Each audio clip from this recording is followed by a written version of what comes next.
We've all heard the expression, the customer is always right. Well, the customer is not always right. In this podcast, we talk about true stories when the inevitable unhappy customer arrives and vent about how poorly we handle their service. My name is Chen.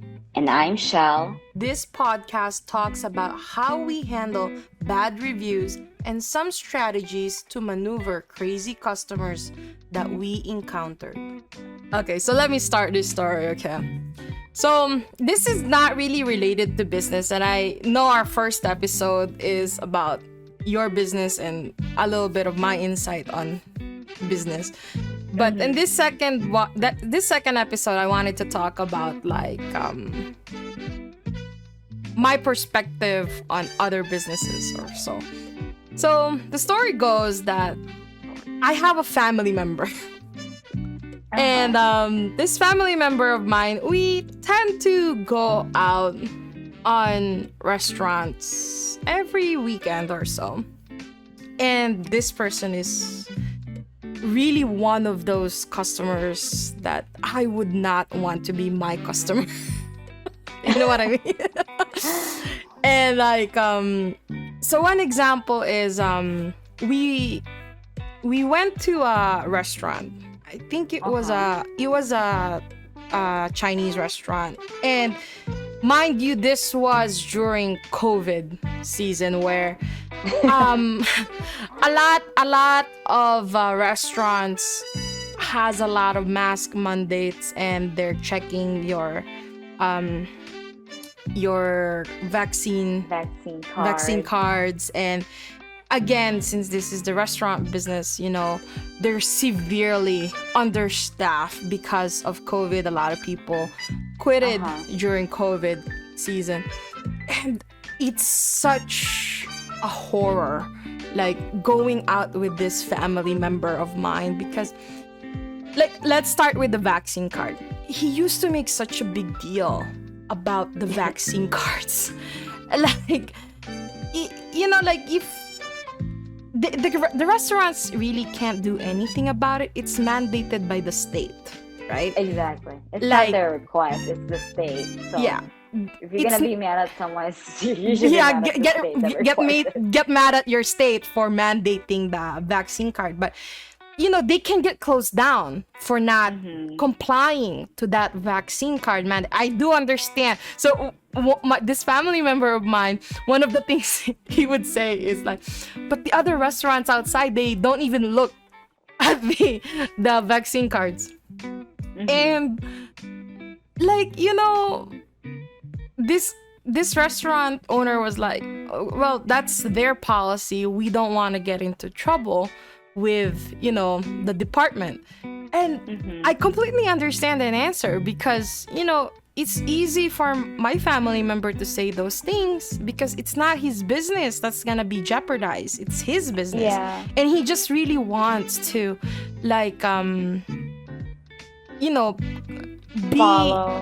following what the state has said, right?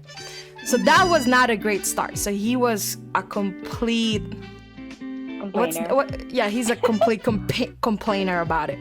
So we said, and mind you, he does have his vaccine card. He's just making such a big deal about this whole ordeal. So we sat down, we ordered our food. It took the food 30 minutes to come up. And then, That's not too bad. Yeah, it's not too bad. And then my food, I ordered fish. So my food came out an extra 10 minutes later. And during those 10 minutes of wait, he kept on calling the waiters, asking when the food will come. Oh my god. Yes. And mind you, like I said, this is during COVID. The restaurants are understaffed. And he kept on calling the servers, asking when the food will come. And then it came to the point where he starts saying, if the food doesn't come soon, I will leave you a 1-star rating. And I was like, for me as a business owner, it's pretty funny because like, you know, like he's being such a Kevin. The male version of Karen, sorry. He's such a Kevin, you know. But you know, I felt bad for the people that was working there because again, I'm also a business owner and I hate dealing with people like him. Like I said, my family member, I wouldn't want him as a customer because total nightmare to be with him. Yeah. Right? And like this is one of those instances that the customer is really not always right because this is during pandemics. There's a lot of like requirements from the state about the cards, the vaccinations, the mask. They're understaffed. There's probably more sanitation rules. And this family member of mine, it's such a nightmare. Such a dick. Yeah, Am I allowed to say that? It's okay. We're gonna be, you know, adult only. But like this family member of mine, like every time we go out to dinner with him, it's an absolute nightmare. It's either he's gonna complain about a fork being bent, or the food was not as spicy as it was last time, or even if like we go to one of his favorite restaurants where he knows the owner really well, he wants the waiter to greet him first. Oh my god. It's such entitlement, you know? Yeah, there's customers like that. They feel entitled to everything. Yes, like just because he feels like he's all buddy, like he's not friends, like real friends with the owners. He's just a frequent customer there that he's on a first name basis with the owner, but he feels like he's entitled to a certain degree. Because, you know, I'm paying money. Yeah, exactly. And, you know, he would like call waiters even though he doesn't really need anything. Like he would call the waiter just so like, oh, like where's your owner? He's not here today. And you know, these waiters are like busy during lunchtime or dinner time, and you know, it's a complete nightmare like dealing with a customer as arrogant like that. It is hard. I don't know, like to be honest with you, I try my best to avoid having dinners and lunches with this person, because I always find myself rolling my eyes whenever. I mean, you can because I think you're a business owner yourself. You can sympathize how the business owner might have, like, you know, thought about that kind of situation. Like if you were in the business owner's shoes, you know, like, oh geez, I have to deal with this. Yeah. A-hole. It's 18 plus, Shell. You can say whatever you want. Oh geez, I have to deal with this asshole. It's like, you know, like in the back of your head, like, this is so embarrassing. It is. And you know, sometimes we would go to restaurants that I know the owner.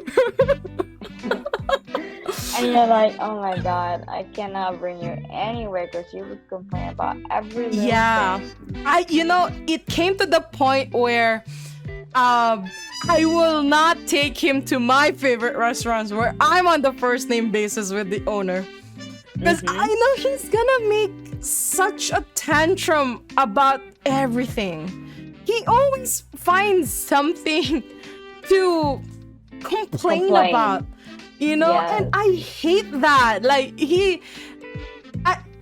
I have this favorite Greek restaurant in Niles, okay? One of my favorite seafood dishes is there, and my favorite chicken is there. And I go there for comfort. I know it's high on salt. I know it's high in fat, and I don't care. It's my comfort food, okay? And one time, one of my friends took him there, and I saw him there, and they sat with me. And oh my god, Oh my. it was such a complete nightmare because he completely ruined my whole I had to apologize to the owner. I had to apologize to the owner because Oh my god. like he complained that the chicken that I love, it was a roasted chicken. Mm-hmm. He said like it was too burnt. And I'm like I don't know how to deal with this man. But yet again, he comes back to the same place that he complained.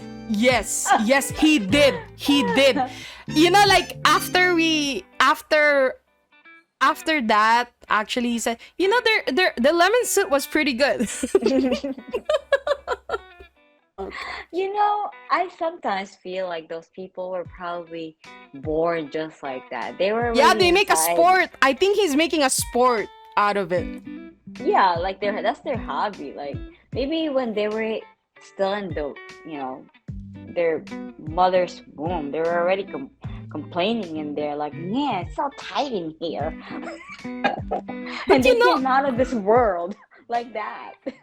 But you know, this person, you know, I really don't understand the sense of entitlement because he didn't really come from any prestigious background. You know, like when he was in college, he worked in a gas station. You know, he worked in a 7-Eleven. And he should know how I mean, at least he should value customer service, because I'm pretty sure the customers in that industry is not the best either, you know? Mm-hmm. So I don't understand why he can't give, like, you know, these servers a break, or at least feel a little bit of empathy for them. You know, like, Honestly, I know he's not a business owner. I know he's just he works an office job, but he went there. He used to work for a gas station and a 7-Eleven. He did customer service, you know. And honestly, I think I could relate to this. Honestly, I think the owner should set boundaries, or the customer service. Like, people in this kind of industry, if they encounter clients like that, because the thing is, it's repetitive because they allow that person to be like that, to treat them that way. Yeah. So therefore, that person have no problem to say things. You know, I understand. encountered a client like that where my client felt entitled of everything, to the point where she would ask me to start working before my working hours, like to actually get to work a lot earlier so I can provide the service, or stay later so I can provide the service for her. Oh gosh. On her own time, you know? So she wants you to bend your hours to accommodate her hours. Absolutely. But that's a whole level of entitlement right there. Yes, business owners should know their limit, and it's nice to provide the best customer service when you're open, but you should also know your limit to your customer. And you know, I kind of knew that person was that type of person who always feel entitled to everything. So for me, I didn't let it happen. That first time that she did that to me, I said, I'm gonna cut this off. Like, I'm gonna make sure she knows where she's at and she knows where I'm at. Hey, I provide you really great service, but don't push it. So I told her I really can't do it. Like, you gotta tell them you can't. When you can't, you can't. And you know what? She's still a great customer of mine. It's just a matter of you standing up for yourself. So she's still coming back. She's absolutely. We came to an agreement that say, hey, if I really can't get you in, I can't get you in. And sometimes when I'm like, this is the thing, she said, can you ask your first client to reschedule her so you can put me at that time? And I said no. Yeah, and I told her no. And that made me a strong person, I think, because it made me feel like I need to stand up for myself. Because if I let her walk all over me, then what's the point of me having a business of my own? Yeah. Wow. You know? So It's really something.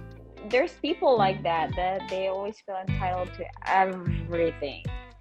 But if you let them, they'll walk all over you. So for me, I already, like, first instance of that kind of situation, I cut it off. I made sure that she knows where she's at, and I, where I'm at. Like, if I can't take you, I can't take you. If this is the hours that I'm available, if you get it, take it or not. Hey, it's up to you, basically. So people like that, they just drive you crazy. I know.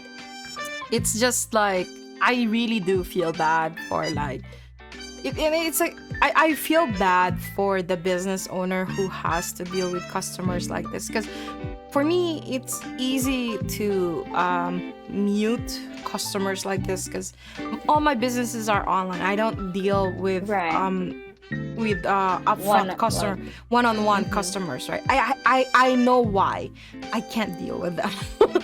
It's hard, especially when you see them. Yeah, it's really hard when they're very confrontational and they're very arrogant about it. I know I can't deal with. Yeah, I can't deal with that kind of people. So, like, you learn as you go. I think so, but, like, I also know my personality, that I don't think I can be level-headed in that situation. That's why, like, when I deal with very arrogant customers online, I just sleep on it for a couple of hours, come back to it when I'm level-headed. You can't do that. Are you one of those people that, if confrontational happens, you just can't control yourself and you'll end up yelling at them instead of being calm? Yeah, I am one of those people. Like, I have to set myself on a certain level of, like, chill for me to be on the level that I need to be to give good customer service. Honestly, being on business for, years now, I learned to be, you know what? I actually consider it as a skill now. Yeah, it is a skill. It's a skill. To be calm while you're being attacked. Yeah, it's a hard. skill. It's a really hard skill. And, like, it's not for everyone. No. I've been trying to master that skill for such a long time. But, it's hard. Like, it's hard. Trust like me. If you have a strong personality, like, man, it's really hard to, like, be very calm and level-headed when somebody just gets up on your face. It's hard for me anyway. That's why I have to, again, back off a little bit, maybe sleep on it for a couple of hours, and come back when I'm on their same level of, like, or lower level. These are the things that people don't realize about what you gotta deal with when you have your own business. Yeah, it is. It is. There's so many things, and this is really nothing.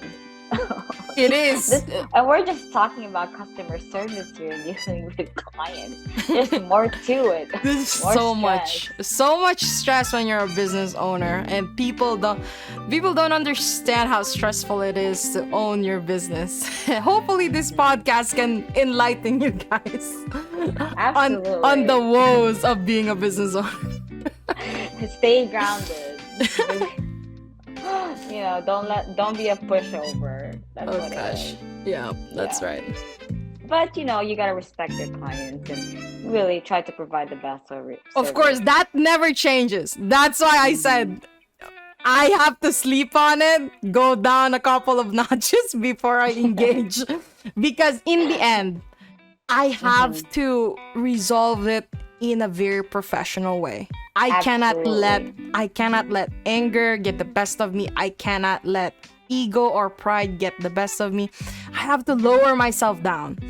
Yep, you cannot mix business and emotion. Yeah, that's why I just have a method where I just really have to lower.